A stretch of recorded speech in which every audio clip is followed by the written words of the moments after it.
Jonathan and David.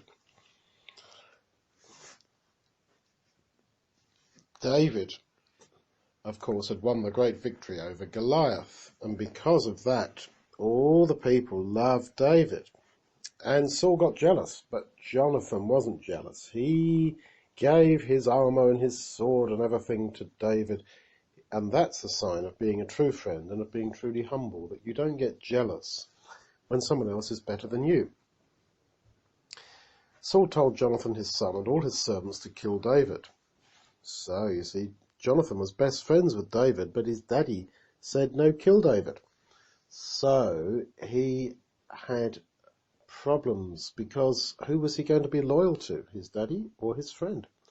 And bigger than that, when you've got these questions of who to be loyal to, it's what is the right thing? And of course it was not right to kill David, because Jonathan, Saul's son, delighted much in David. I guess his daddy.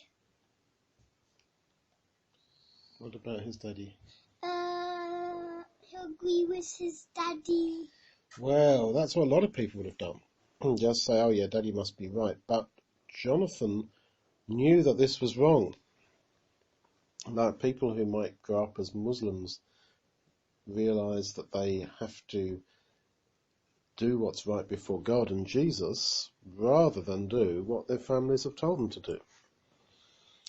So Jonathan told David about his father's plans. He said, Saul, my father, seeks to kill you, so please take extra care of yourself in the morning. Hide in a secret place and just stay there, and I'll go out and stand beside my father in the field where you are, and I'll talk with my father about you. If I find anything out, I'll tell you. Jonathan spoke well of David to Saul his father, and said to him, Don't let the king sin against his servant David, because he has not sinned against you, and he's worked well for you, and he put his life in his hand and killed the Philistine. And God worked a great victory for all Israel. You saw it and rejoiced. Why then will you sin against innocent blood to kill David without a cause? Saul listened to Jonathan and made this promise, an oath, a very serious promise. As Yahweh lives, he shall not be put to death. Jonathan called David and told him all this. Jonathan brought David to Saul, and he was in his presence as before, but I don't suppose David really trusted Saul. You don't have to trust people, even if they're close to you. You've got to be wise. We read the other day about how wise David was at this time. Well, there was war again, and David went out and fought the Philistines and again killed them with a great slaughter, and they ran away from him. An evil spirit from God came on Saul. Now, as we've said, there are no evil spirits, as in things floating around in the air, getting inside your mouth, getting inside your ears, getting up your nose and making you be naughty. The spirit is really the attitude of mind, how you think. And there's the evil spirit from the Lord, and a Holy Spirit, a spirit of holiness, which also is given as a gift. So here, Saul had an evil spirit. He had a bad attitude of mind. He was depressed. And depression, feeling down and low, that also comes from the Lord. So he was sitting in his house with his spear in his hand, and David was playing his harp. And Saul tried to pin David to the wall with the spear. But he slipped away out of Saul's presence, and the spear went fit into the wall. David ran away and escaped that night. Saul sent messengers to David's house to watch him and kill him in the morning. Michal, David's wife, and don't forget, she was Saul's daughter, so again she showed loyalty to her husband rather than to her father. And Michal, David's wife, told him, if you don't save your life tonight, tomorrow you're going to be killed. So Michal let David down through the window. He ran away and escaped. Who else got let down over a wall?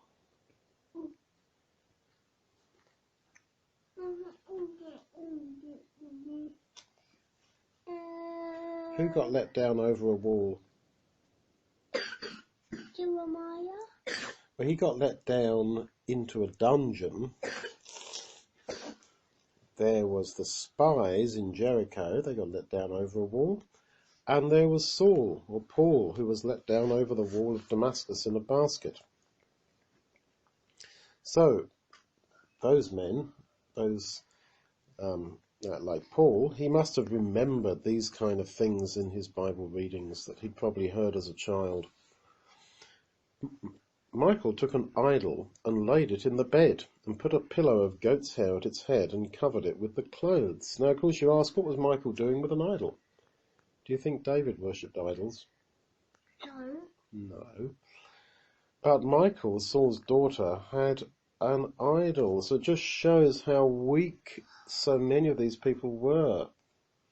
And you wonder whether it was a good, wise idea for David to marry Michal when she clearly had idols. But it says that he loved her and she loved him. So they got married. But in the end, that marriage didn't really work. And I suggest it was because they didn't have a love of God in common. David loved God, but she didn't.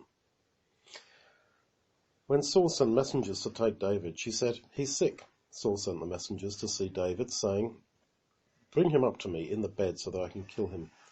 When the messengers came up, there was just the idol in the bed with the pillow of goat's hair at its head. Saul said to Michal, "Why have you deceived me like this and let my enemy go so that he's escaped?" Michal answered Saul, "He said to me, 'Let me go. Why should I kill you?'" That was a lie. She should have said, as Jonathan later did to her father, "Look, sorry, father, but you're wrong. Don't sin against God." See, Jonathan was more spiritually minded than his sister. He doesn't tell lies. He tells his father directly, "Do not sin." He talks about spiritual things. God is with David, don't kill him. But she just says, "Oh, well, he threatened to kill me, so I had to do this." David escaped and came to Samuel to Ramah and told him all that Saul had done to him. Samuel must have been so disappointed because he had anointed Saul and he'd anointed David, and you could see how it was all going. And Saul was told, "David is at Naioth in Ramah." Saul sent messengers to take David, and when they saw the company of the prophets prophesying, and Samuel standing as the leader of them, the Spirit of God came on the messengers of Saul, and they also prophesied. So you see, God's Spirit can make people do things they wouldn't otherwise do. That's why we so desperately need God's Holy Spirit.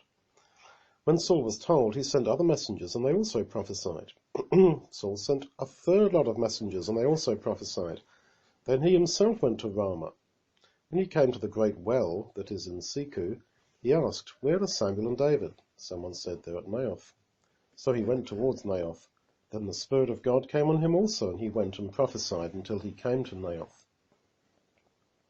And he lay down and prophesied all that night. That's why they say, "Is Saul also among the prophets?"